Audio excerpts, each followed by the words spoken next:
going to be answering question 26. It's from the SAT number 11. And the question asks, which finding, if accurate, would undermine Reznick's finding? Okay. So basically, we're told about Reznick's experiments. He has a conclusion, he has a finding, and we're asked if you were to come up with another kind of finding, what would undermine his findings? And the way to solve this is to kind of figure out what is his conclusion, right? And as specific terms as we can figure out, right? What is his conclusion? What are his findings? And then to backtrack and say, okay, what are the things that sort of provide the logical foundation for his findings? And then we can decide if one of those things gets disrupted or disproved by another finding, his experiment, his conclusions will be undermined, right? This is a little harder to predict in advance where the SAT will go because there's probably a few things that his finding or his conclusions depend on, and we're not going to know in advance which one the SAT is going to highlight. But I still recommend going back to the text and wading in on our own first. It's just going to make our process so much easier. So to figure this out, let's go and find the text, because look, the way that it works is that there's going to be a specific thing that the test is going to talk about when it talks about Reznick's findings. There's going to be a specific sentence or a specific point that's being made. And if you go back to the text, you're going to find it's pretty easy to identify and predict in advance where the SAT is going to go. So let's go back to it. So one, this is his findings that we're talking about, which means his conclusions. The SAT is very linear, meaning the way that it talks about an experiment is it'll introduce the experiment, it'll give the methodology of the experiment, it'll walk through the process of the experiment, then you'll get the conclusion. So we should expect this to come after everything, right? The conclusion will come after all the experiments mentioned. It's also question 26, which I don't actually remember what the order of this is, but it's later in the passage. It's maybe like more than halfway or at the halfway point. So we should expect it to be later, towards the end of the passage. We can also use what I call the question order rule. Use this. It's so unbelievably effective. It doesn't work perfectly, maybe 90% of the time, but 90% is incredible, and you get amazing results. And it's very fast to use this method. And basically, this is question 26. Let's look at question 25. It references what? Line 49. So the question order rule basically says that if you're answering question 26, and question 25 references line 49, probably the text to answer 26 is going to come after line 49. I look at the one that comes after it to kind of constrain my attention. So here we're going from 38 to 40 up to like 67, 72. So I say, what's the end of this, right? This is like 67, 72. So in my mind, somewhere between 49 and 70, right? 67, 72 is going to be our text that will answer this question. That's amazing, because now instead of having to look at 75 plus lines, we're looking at line 50 to 70. That's 20 lines, and then we're going to scan for his findings, right? So I've kind of cut it out here.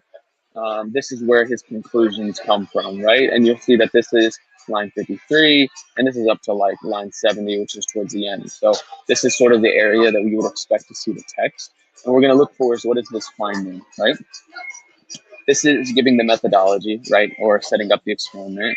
This is continuing to set up the experiment all through here, right? This is saying this is what they did. There were still some predators, but not too many. So this is what they did. They waited for nature to do its work. They brought the descendants of the transplanted fish back to the lab to examine their reproduction. This is the process. Now here we are. We're getting to the conclusion. After just 11 years, the guppies released in the new streams had evolved to mature later and have fewer, bigger offspring in each litter, just like the guppies that naturally occurred. And I have no idea how to say that. Cichlid, let's say cichlid. Say cichlid. The cichlid-free streams. And good. And then this goes into other studies. So honestly, this right here is our conclusion. This is our conclusion. So if you don't have the rest of the content of the passage, I encourage you to read it. But basically, there's two types of environments. There's one where there's a lot of predators, one where there's not a lot of predators. Where there's a lot of predators, these guppies, these little fish, they're evolving very, very fast and reproducing very, very fast, right? Same species. But downstream where there's less predators, they're evolving later, taking their time because there's less predators, right? So there's almost like there's less of a rush. And what this guy did is he took the guppies that were in the predator-free stream, and he put them, in the stream that had a lot of predators, and he put them in a stream where there were really no predators, this environment. And he wanted to see if they evolved. And sure enough, what it says is after 11 years, the guppies who used to be small and reproduce very fast, they evolved to mature later, and they had fewer, bigger offspring, just like the guppies that naturally occurred in the cichlid-free streams or the predator-free streams. Okay, so there's a couple things that we could probably predict or say in advance about his findings and what it depends on, right? So one, he's setting up this experiment where he's transplanting these guppies from predator environments to predator-free environments. So you could say, what if the environment he transferred to is actually not predator-free? What if there are predators there? Or he's making the assumption that these things are changing, and the reason they're changing, the traits are changing, is because now there's no predators. But what if their traits change sort of randomly, right? What if they happen to change over time? And so we showed somewhere in, I don't know, somewhere else that they're changing randomly. Or what if there's some other confounding variable, meaning there's some other feature in the water that he put it in, some sort of nutrient or something that's making them evolve differently, right? And it has nothing to do with the predators. So again, there's a whole world of possibilities. We're not going to be able to narrowly predict it, but we want to start thinking along those lines. And it's probably not going to be something too crazy. It's going to be something a little bit obvious. But we can already begin to predict our answer. So A, guppies examined in other parts of the globe exhibit genetic shifts and traits at a different rate from that exhibited by the guppies Reznick examined. So this one's not really a good answer choice, because all this is saying is that the guppies he's looking at are different from guppies in other parts of the globe, but it has nothing to do with his findings. His findings don't depend on the fact that guppies in Trinidad and guppies in, I don't know, Peru or wherever else. I don't know if there's guppies in Peru. I got no idea. I don't even know what a guppy looks like, to be honest. I should probably look it up right now and see. There's no difference. His findings don't depend on this. They don't depend on this different rate, or they don't depend on the fact that they have the same rate. So if they have a different rate, it's not going to undermine his findings. So let's get rid of that one. So B says the new site into which he released the guppies is inhabited by fish that are found to be as predatory as the cichlids in the original site. Let's take back the experiment here. He took guppies from predator environments and he transplanted them into predator-free environments. This is saying we found out that the predator-free environments actually had other fish that were just as predatory.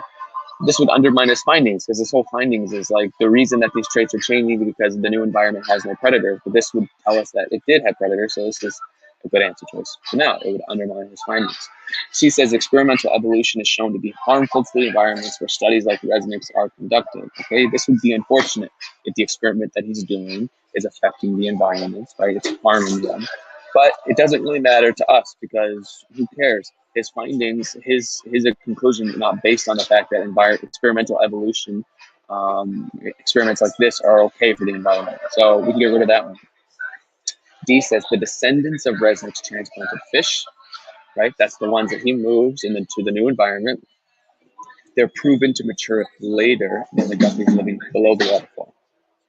So you have to go back and sort of track, like, what's the difference here? So you have guppies who live in predator environments. They mature very fast. They reproduce very fast. Small offspring, lots of offspring. Boom. Then you have the slower guppies, right? They live in the predator-free environments. They're more relaxed. They mature later. They get bigger. They have less offspring. Okay. This is saying that when you take the predator guppies from the predator environment, put them in the predator-free environment, then they mature later. And that's actually pretty much what he found, right? It says here, in the new streams, they had evolved to mature later, just like the guppies that naturally occurred in the cichlid-free streams. But if they were shown to actually mature later than those guppies, it wouldn't undermine his results. It would actually just reinforce them. It would strengthen them. So for that reason, you can get rid of D. That leaves us with choice B, which we should choose as our correct answer.